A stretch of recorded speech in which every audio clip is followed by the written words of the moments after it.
Apa yang dikatakan Nabi SAW terwujud hari ini, menunjukkan hari kiamat itu hampir saja terjadi. Bahkan ketika Isra Mi'raj pun, Nabi melihat ada seorang perempuan tua yang melambaikan tangannya memanggil. Lalu Nabi bertanya kepada Jibril alaihissalam, siapa itu Jibril? Jibril menjawab, itulah dunia yang sudah tua. Walaupun sudah tua, dia tetap berhias kerana dia tak ingin tua.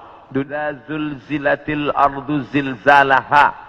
Bila sudah digoncangkan bumi itu, wa akhrajatil ardu athqalaha, dan dia menggoncangkan, lalu keluarlah isi yang ada di dalamnya. Dulu terjadi juga gempa. Faj'alna 'aliyaha safilaha. Kami jadikan bagian dalam naik ke atas, bagian atas turun ke bawah. Amtarna 'alaihim, kami hujani mereka bihijaratin, dengan batu, min sijilin mandud, dari tanah liat yang terbakar. Sudah lama terjadi, tapi hari ini terjadi lebih banyak lagi di banyak-banyak tempat. Bahkan gempa tak lagi terhitung. Hari ini terjadi di sini, hari ini terjadi di sini. Ini menunjukkan bahawa salah satu dari tanda-tanda itu sudah muncul mengingatkan kita. Apakah dengan terjadinya ini lalu kita stres, setelah ini lalu kita tidak beraktiviti, lalu setelah ini kita tidak lagi beramal? Bukan begitu makna memahami tajuk kajian kita ini.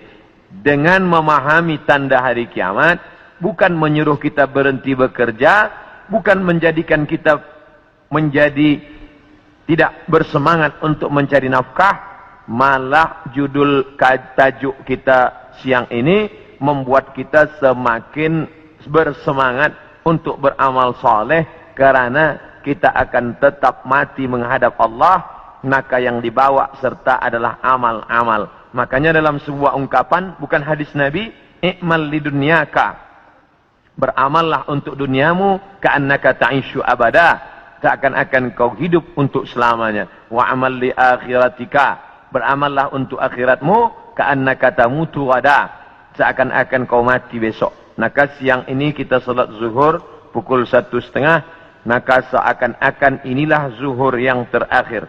Saya akan sampaikan tazkirah ini dalam 60 menit. Selepas itu kita akan buka soalan. Kita akan jawab masalah-masalah yang ditanyakan terkait dengan tajuk kita sebahagian besarnya. Maka selepas mengkaji tajuk tanda-tanda hari kiamat, bukan membuat kita lalu berhenti beramal, tapi membuat kita makin bersemangat beramal. Kerana ternyata alam akan berakhir, rumah yang besar akan hancur, kereta tak dibawa serta, yang dibawa hanyalah illal ladina amanu, iman, wa amilus salihat, dan amal-amal saleh. Lain daripada itu tinggal. Maka bagi sesiapa saja yang ikut tajuk kajian kita ini, selepas ini bertambah amalnya, bertambah khusyuknya, bertambah takutnya, itulah orang yang berhasil. Adapun selepas ini tak ada perubahan apa-apa, biasa sahaja, maka termasuk orang-orang yang mubazir.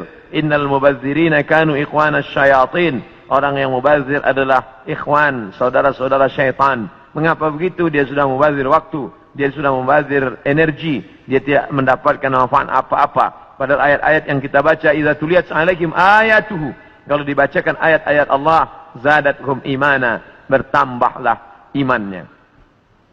Dari dua tanda ini ada perbezaan. Tanda yang pertama tidak tampak, ilmu dicabut. Tidak nampak mana ilmu yang dicabut, mana ilmu yang kekal. Yang kedua, zalazil, gempa. Ini nampak, bisa dirasakan. Berapa skala Richter? Ini semua orang tahu. Bahkan bergoncang. Ada kaca yang pecah, ada dinding rumah yang retak. Itu terjadi belakangan ini lebih banyak lagi signal pertanda bahawa Allah Subhanahu wa taala akan mengakhiri dunia ini. Lalu kemudian berikutnya adalah wa yataqarabuz zaman. Zaman, masa, waktu, yataqarab, saling mendekati. Apa makna saling mendekati? Tidak lagi terasa. Baru saja hari Jumat, esok hari kita sudah solat Jumat. Baru saja Idul Adha, kita sudah membeli kambing dan sapi untuk Idul Adha berikutnya.